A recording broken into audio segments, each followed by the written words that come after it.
बच्चों, मैं आ गया हूँ आप लोग के समक्ष फिर से और एक नए वीडियो के साथ। और आज हम लोग चलेंगे, देखेंगे अपने लेक्चर में इतिहास का लेक्चर नंबर मैं 13 लेके आ गया हूँ, मतलब लेक्चर नंबर 13 प्राचीन भारत के महत्वपूर्ण वंश। मतलब भारत में वंशावली कब से आई, भारत में वंश कब से आए हैं, अब हम लोग इस चीज को देखने वाले हैं। तो जरा ध्यान से समझिएगा कि जो मैं ये जो वीडियो बना रहा हूँ, ये चीज बस इतनी ध्यान रखिएगा कि एग्जाम के पॉइंट ऑफ व्यू से बहुत इंपॉर्टेंट फैक्ट है और ये बहुत सारे एग्जामों में पूछे जाते हैं, चाहे वो एसएससी हो, यूपीएससी हो, पीसीएस हो, है ना, स्टेट पीसीएस हो, तो ये सारे एग्जामों में सारे क्वेश्चंस आते हैं, चाहे बैंक का एग्जाम क्यों ना ले लें।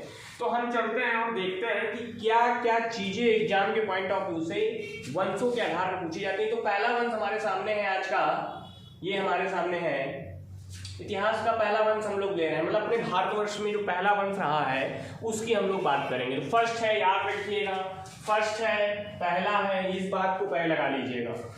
तो माई सेल्फ एच वाजपेयी और मैं द यूनिवर्स क्लासेस का ऑनर एंड टीचर हूँ। मैं आप लोगों के लिए हिस्ट्री सीरीज के अंदर चल रहा हूँ, तो जरा ध्यान से देखिएगा। तो हेडिंग समझिए, प्राचीन भारत के महत्वपूर्ण वंश। तो हम लोग वंशावली की बात करेंगे। सबसे पहले देखते हैं हार्यक वंश। सबसे पहले आई हार्यक डायनेस्टी। देखिए दो चीजें हैं, एक है एम्पायर और एक है डायनेस्टी। तो डायनेस्टी का मतलब होता है वंश, तो हम लोग यहाँ पर वंश की बात करेंगे क्योंकि वंशावली चली है। तो वंश कैसे क्या है जरा देखिए। हार्यक वंश, इसकी जो समय सीमा है ये 544 से 412 ईसा पूर्व के आसपास है। 512 से 412 ईसा पूर्व के आसपास है। अगर आप लोग मेरा वीडियो देख रहे हैं तो कमेंट करके ये बताइएगा कि कितने साल हैं टोटल, ये इसमें से माइनस करके बताइएगा कितने साल चला है, कमेंट में आपका आंसर होना चाहिए, ठीक है। तो मैं अभी नहीं बताऊंगा, नेक्स्ट वीडियो में बात करेंगे इसके ऊपर। बिंबसार इसका संस्थापक था, ध्यान से समझिएगा, इसका जो संस्थापक था वो कौन था, बिंबसार इसका संस्थापक था। लगा लीजिएगा, हार्यक डायनेस्टी का जो संस्थापक था उसका नाम था बिंबसार। ये प्रथम शासक है, ठीक है। आगे चलते हैं, अगर देखते हैं अब इसकी सोच क्या थी। देखो इसने अपने राज्य का विस्तार कैसे किया, जैसे बहुत सारे राजाओं को तो इसने हरा दिया और बहुत सारे राजाओं के सामने एक प्रस्ताव ये रखा कि आप अपनी पुत्री का विवाह मेरे से कर दें, है ना। तो उस प्रस्ताव के कारण क्या हुआ कि भाई आप सोच के देखो, अगर कोई पिता अपनी पुत्री को आपको दे देगा तो वो फिर आपके राज्य के ऊपर तो हमला करेगा नहीं, कहीं ना कहीं। तो वैवाहिक संबंधों के आधार पर इसने अपने राज्य का क्या किया, विस्तार किया।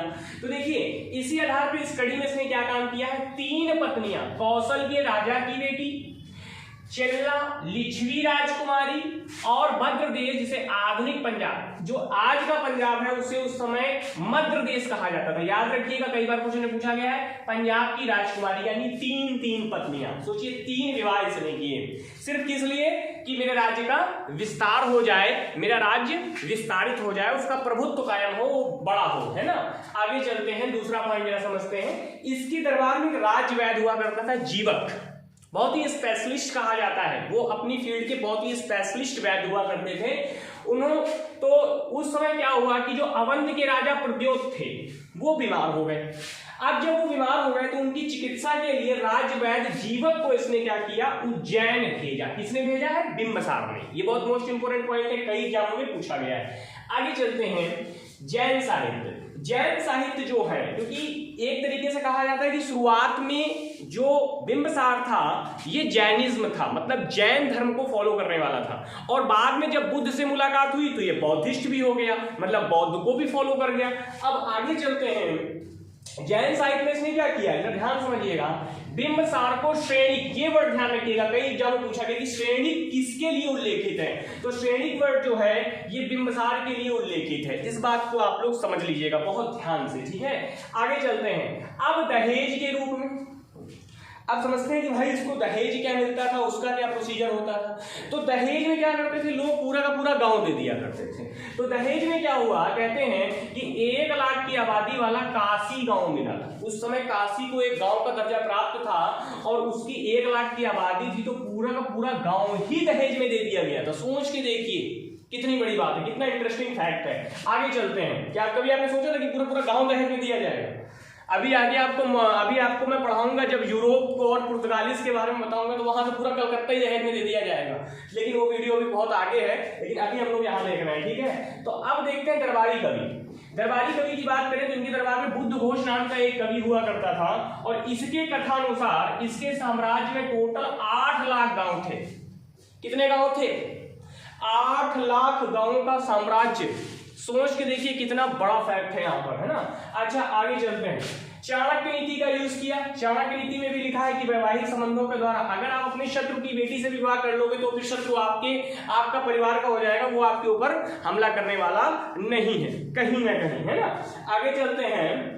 वैवाहिक संबंधों द्वारा अपने राज्य का इसने क्या किया था, विस्तार किया था। तो ठीक है आगे चलते हैं। इसके बाद जो जैन मॉन्ग, मतलब जो जैन धर्म में विशिष्ट लोग होते थे, है ना, जो पारंगत होते थे ज्ञान के अंदर, उनको मॉन्ग कहा जाता था। तो जो मॉन्ग होते थे उनको क्या करता था, अगर इसके राज्य में आते थे तो उनको संरक्षण प्रदान करता था, मतलब उनकी सुरक्षा, उनकी निगरानी, उनकी देख रेख, उनके खान पान की पूरी व्यवस्था और उनके रहने की व्यवस्था भी ये करता था। आगे चलते हैं। इसके समय में एक बात और समझने वाली है कि जो काशी का टाइम था उस समय का, काशी का सांस्कृतिक टाइम यानी कल्चर, सामाजिक यानी कि सोशलिस्ट, और औद्योगिक यानी कि इंडस्ट्रियल, ये तीनों चीजें क्या थी, बहुत ही डेवलप हो चुकी थी, मतलब काफी उन्नत थी, और जगह की तुलना में काफी उन्नत रही थी, काफी विकसित थी, काफी विकासशील थी, ऐसा कहा जा सकता है। आगे चलते हैं। राजगृह, इसकी नगर की स्थापना की, इसने राजगृह की क्या की है, स्थापना की, और उसी को बाद में उसने क्या किया, अपनी राजधानी बनाया। तो कई बार पूछा गया कि राजगृह बनाने वाला कौन, इस नगर की स्थापना करने वाला कौन, तो बिंबिसार ने इस नगर की स्थापना की थी। ये बात अपने दिमाग में आप लगा लीजिएगा।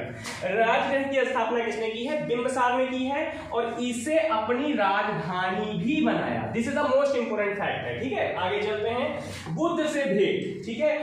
ऐसा कहा जाता है कि जब बुद्ध से मुलाकात हुई तो बुद्ध के विचारों से प्रभावित हो गया और फिर इसने बौद्ध शिक्षाओं को ग्रहण किया और फिर ये बौद्धिस्ट हो गया, यानी कि बुद्ध धर्म को भी मानने लगा, है ना, और बौद्ध धर्म को भी स्वीकार कर लिया, ठीक है। आगे चलते हैं। महाविश के अनुसार 52 वर्षों तक शासन किया, 52 ईयर एज तक इसने क्या किया है, अपना शासन किया है, अपने राज्य को विस्तार किया है, फैलाया है, यानी काफी टाइम इसने शासन किया। आगे चलते हैं। इतिहासकार, जो आज के जो इतिहासकार उनका ऐसा मानना है कि इसका टाइम पीरियड 543 ईसा पूर्व से 493 ईसा पूर्व के आसपास था। अब कमेंट बॉक्स में इसका डिफरेंस लिख के बताइएगा कि कितना डिफरेंस है, कितना टाइम पीरियड रहा है, ठीक है। आगे चलते हैं। मृत्यु की बात कर लें तो अब एक और इंटरेस्टिंग फैक्ट आपके सामने रखता हूं, समझिएगा भाई। इसने क्या किया, राज्य विस्तार के लिए कहीं ना कहीं शादियां ज्यादा कर ली, विवाह ज्यादा कर लिए। अब 3 विवाह किए हैं तो सोच के देखिए उनके बच्चे हुए होंगे। अब जो बच्चे हुए होंगे तो कहीं ना कहीं राज्याधिकार के लिए उनमें लड़ाई शुरू हो जाएगी, और जो लड़का महत्वाकांक्षी होगा, जो बालक महत्वाकांक्षी होगा, वो क्या करेगा, सब कुछ छीनने की कोशिश करेगा। अब वो छीनेगा कौन, उस जगह पे आया अजातशत्रु। तो अजातशत्रु ने क्या किया, कहीं ना कहीं गद्दी के लालचवश उसने सोचा कि यार बड़े भाई बैठ जाएंगे तो मुझे गद्दी मिलेगी नहीं, तो वो महत्वाकांक्षी था, उसने क्या किया, झटपट अपने पिता को ही मार दिया। यानी कि बिंबिसार की मृत्यु का जिम्मेदार कौन था, अजातशत्रु था, उसी ने अपने पिता को मारा था। ये इतिहास में ध्यान से समझ लीजिए, बहुत इंपोर्टेंट फैक्ट है जो मैं अभी आपको बता रहा हूं। तो अजातशत्रु ने क्या किया, अपने पिता का वध कर दिया, यानी उनको मार दिया और गद्दी पर बैठ गया, है ना। तो कहीं ना कहीं आप देखिए कि शादी विवाह करने का फायदा भी मिला तो कहीं ना कहीं नुकसान भी हुआ, ठीक है। तो हमें इतिहास से कई चीजें पता चल जाती हैं कि क्या गलती लोगों ने की थी और उनका असर समाज में क्या हुआ और उनकी लाइफ पे क्या हुआ। तो ठीक है, मुझे ऐसा लगता है। अब यहाँ पर एक चीज और इंपॉर्टेंट फैक्ट है जो मैं आपको बताता हूँ, ठीक है, ध्यान समझिएगा। कहते हैं 8 लाख गांव, और 8 लाख गांव से अगर टैक्स आएगा तो स्टेट कितना मजबूत हो जाएगा, बहुत मजबूत हो जाएगा। यानी अथाह पैसा उस समय इनके पास आता था, अथाह मनी, मतलब उस समय की जो करेंसी होती थी वो इनके पास हुआ करती थी, जिससे ये अपने राज्य को क्या करते थे, बहुत ही मजबूत बनाते थे। तो कारण यही था। तो मैंने आपको बता दिया है, आज मैंने हर्यक वंश की आपको नॉलेज दी है। मुझे ऐसा लगता है कि मेरी नॉलेज से आप संतुष्ट हुए होंगे।